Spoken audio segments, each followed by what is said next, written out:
Hey guys, Aaron Dorr here with the Missouri Firearms Coalition. If you've been watching the news here in Missouri for the last 2 weeks, you know that there is a massive civil war underway right now in the Missouri State Senate between the rhinos and the conservatives who are trying to advance a variety of conservative issues. This has become a very, very big deal right now here in Missouri, and it's threatening to derail a variety of conservative issue items, including the Missouri Firearms Coalition's enhanced Stand Your Ground law for 2024. So guys, if you're pressed for time, whatever else you do, hit the link below or above wherever you're watching this video and send your email to the General Laws Committee and urge them to take action on SB 711.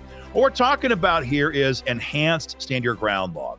Missouri has Stand Your Ground law right now. We passed that as an amendment in 2016 when we passed constitutional carry. So for a lot of gun owners, we might have thought, well, there's no need to retreat. We've got Stand Your Ground law. Everything is fine.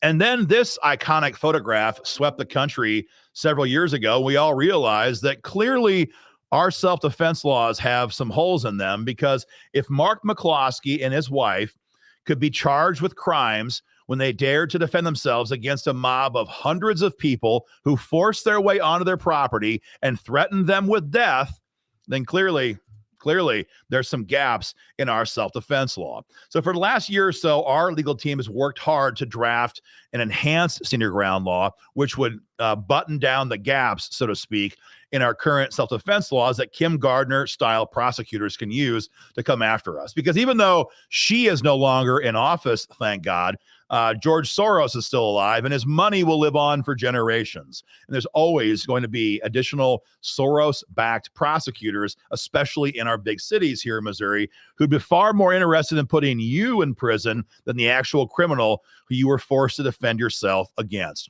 That's the idea behind SB 771. It would enhance Stand Your Ground law. Again, before I get in the video, hit the link below and send your email to the General Laws Committee. Tell them to move this bill through the process. So I'm going to break down the bill for you guys, because when you listen to the news reports on this, you would be led to believe the sky will literally fall, that we are literally legalizing murder. And of course, that's all ridiculous and BS. But I want you guys to have a firm awareness of the bill. So we're going to break this down for you. SB 771 has been sponsored by State Senator Rick Brattin. Senator Brattin is one of the guys in the current Civil War. He's on the right side of the war, to be clear. And in fact, it was then Representative Brattin's language that we used in the House back in 2016 that got us our current version of Stand Your Ground law in the first place. Rick is a relentless champion for gun owners and is the lead sponsor on this year's enhanced Stand Your Ground law bill. So the main problem we have with our current self-defense laws in Missouri, and this might be shocking for some of you to hear, is that we are presumed guilty if we draw, let alone use, our firearm in a self-defense situation. And you might be asking yourself, well, how can that be? This is America. We're all innocent until proven guilty. Well, I don't know how it came to be, but I'm just telling you how it is. And how it is right now is that you are presumed guilty, and it's up to you to prove your innocence in a court of law. It is not up to the government to prove your guilt. And what that does then is it gives almost unprecedented, almost unassailable power to the government. And so if you want to have any chance at keeping yourself out of prison, you have to spend untold amounts of money and time and energy to fight back against that very powerful machine. Mark McCloskey had the wherewithal and the resources to do that. Kyle Rittenhouse had a heck of a GoFundMe. He could do that. What would happen if it was you? I know I wouldn't have the means to go head to head with the state for a very long period of time. And so the first thing we're trying to change with this is to switch that presumption, because I want to be clear on this. 18 other states have already done this, and it includes California, obviously not exactly a very conservative Republican pro-gun state. 18 states have granted a presumption of innocence to gun owners in these situations, but Missouri has not. That is the first fix in our bill. You can see it right here on your screen before you.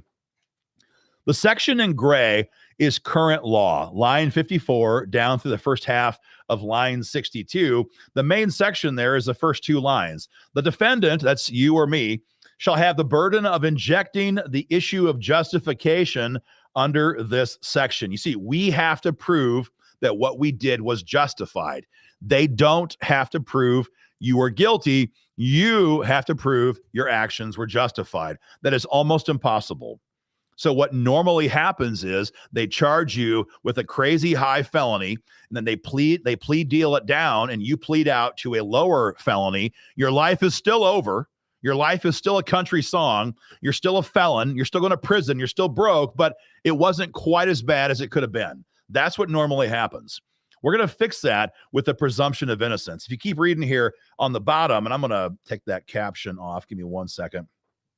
You keep reading at the bottom, this is the big change. It says right here, there shall be a presumption of reasonableness under this section that the defendant believed such force was necessary to defend himself or herself or a third person from what he or she believed to be an imminent use of unlawful force by another person.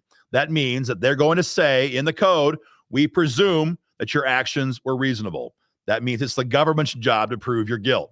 I was actually in committee testifying on a similar version of this bill not that long ago. And I had an anti-gun lawmaker, a lawyer, thought she was very smart. And she questioned me when I was there testifying. She said, well, Mr. Doerr, if I'm reading this correct, you're saying that a carload of drug dealing gangbangers in St. Louis, when they drive by and see another carload of rival gang members who are selling drugs on their block, if they grab their AKs and they kill all of them, you're saying we have to presume that they're innocent?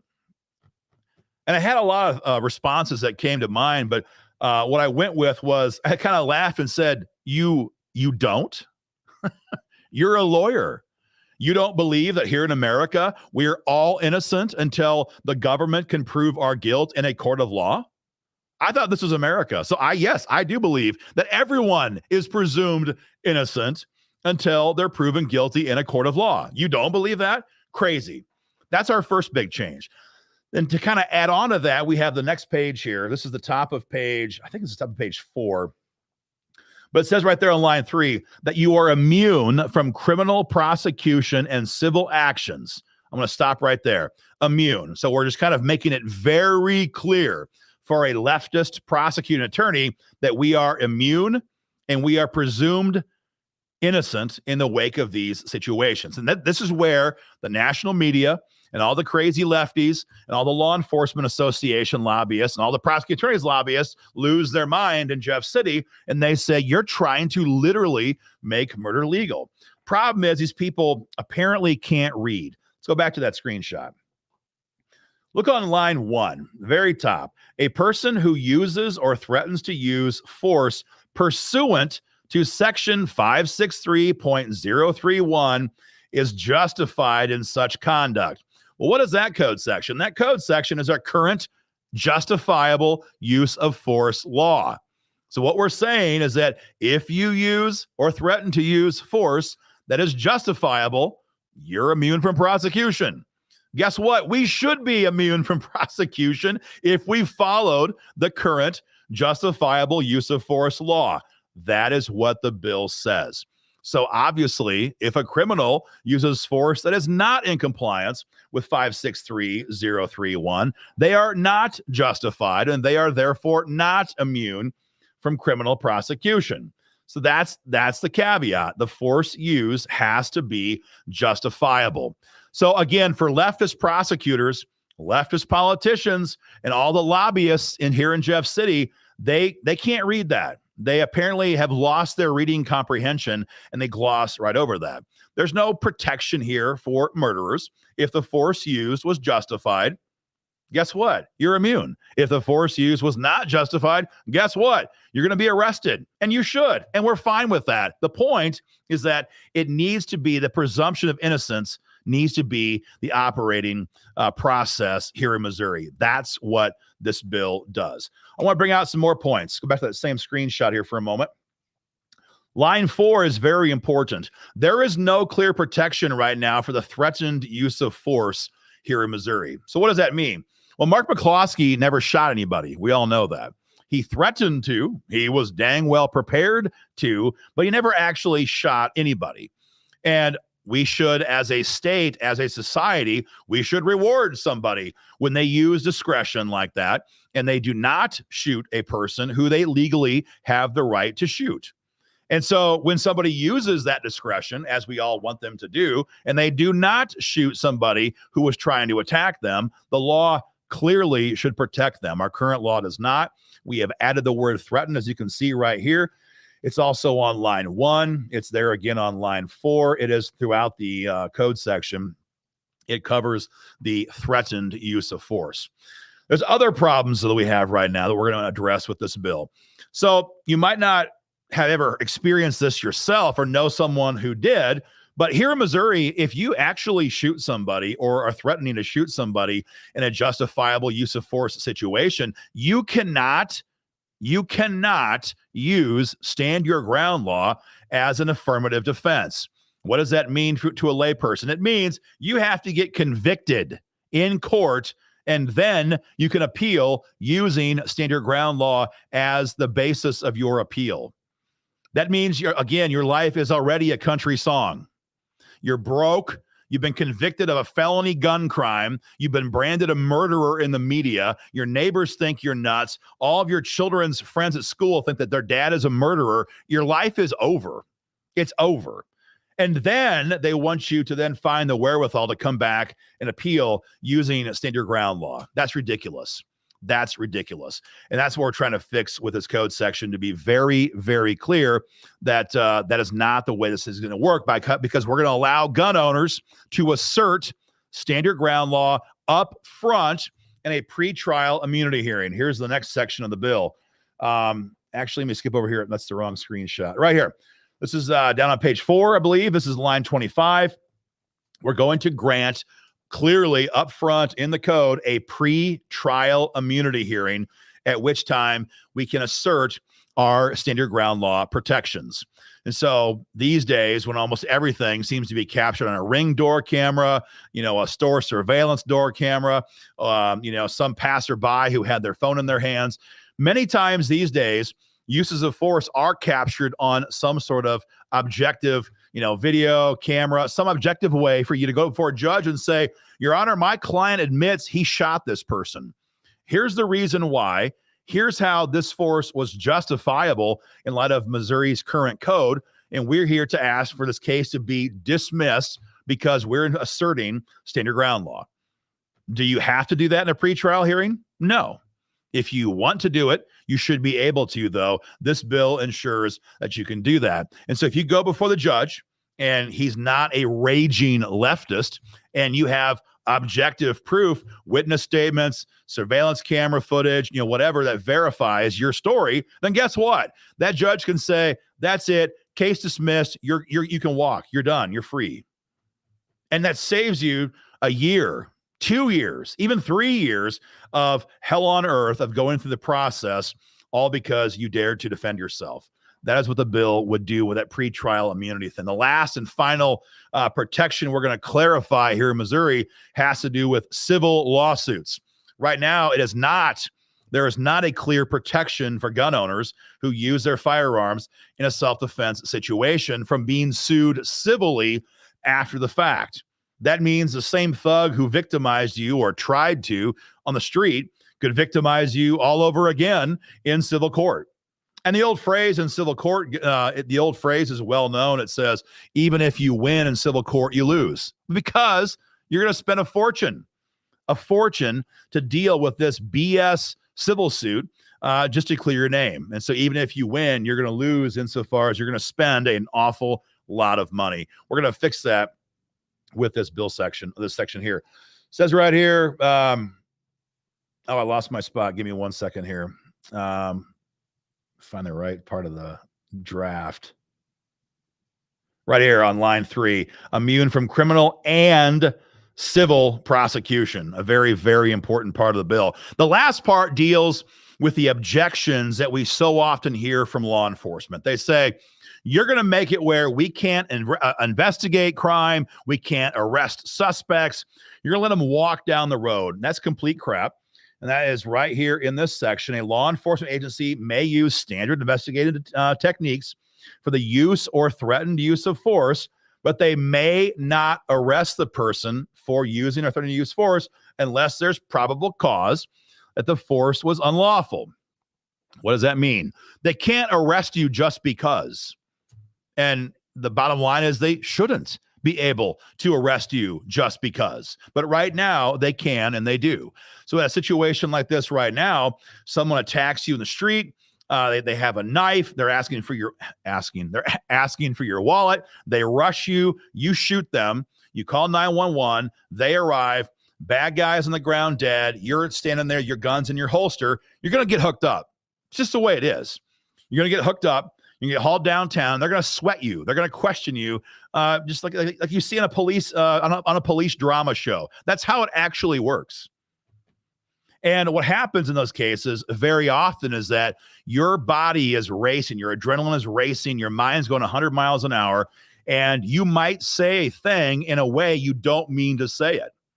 That's why police officers here in Missouri, depending upon which jurisdiction we're talking about, when they use lethal force, they have 24 hours to cool down before they face an investigator. But guess who doesn't have that right? You don't. So they hook you up, even though there's no probable cause you broke the law. They bring you downtown. They have an investigator working you over for a couple of hours. You say a thing the way you don't mean to say it, and all of a sudden, you're heading to prison. It happens all the time. There must be probable cause that you broke the law before you can be arrested. This bill clarifies that. And it's very simple. If there's reasonable suspicion, they can detain somebody, but they cannot arrest somebody absent probable cause. That's what the bill says. Guys, to us, this is a very, very simple idea. This should not only appeal to gun owners, Republicans, conservatives. This should appeal to anybody who is concerned about an overpowerful government who is trying to go after citizens like they do right now in these types of situations. So if you're a black Democrat from a big city, this should appeal to you. If you're a white conservative from the rural areas, this should appeal to you because this protects the citizens. It protects us. That's what the law should do. Guys, it's very short. It's like a 3-page bill, very short and sweet. That's all the code sections that are changing in this bill draft. The only question now is, will our Republicans in the Senate block this bill or not? That's the main question. Here is the General Laws Committee. Screenshot right here. This is a very small group at 7 people. And guess what? Out of the 7, only 2 of them, Senators Doug Beck and Greg Razor in the red section right there, are Democrats. That means that 5 of these senators are Republicans. So the Democrats could both vote no, and there'd still be a 5-2 majority if the Republicans all vote the right way. The question is, will they? Guys, they did not vote the right way last year, for example. And with this current situation right now in Jeff City, they're trying to find ways to avoid having to vote on this bill in committee at all. So guys, make your voice heard. Hit the link below, like I said. If you want to give these guys a call, here's their names again. Mike Bernstetter, Mike Sarapoy, Rusty Black, Lincoln Huff. Don't call Rick Brattin because he's the guy who sponsored it. But if you want to call these 4 Republicans, Bernstetter, Sarapoy, Huff, and Black, and say, hey, I want you on this bill. I want it to move. If you want to call them on the phone, do it. Do it. If you want to hit them on Facebook, do that too. If you want to talk to them at an event, do that too. Make your voice heard. 18 other states have dealt with this. This is a runaway Republican supermajority state. We should have long ago fixed this. It's only being blocked right now by Republicans. Guys, that needs to end. Take action. If you can chip in $10 after you fire off your email, please do so. And visit joinmofc.com to get more involved today. Thanks a lot for your time, guys, and stay free.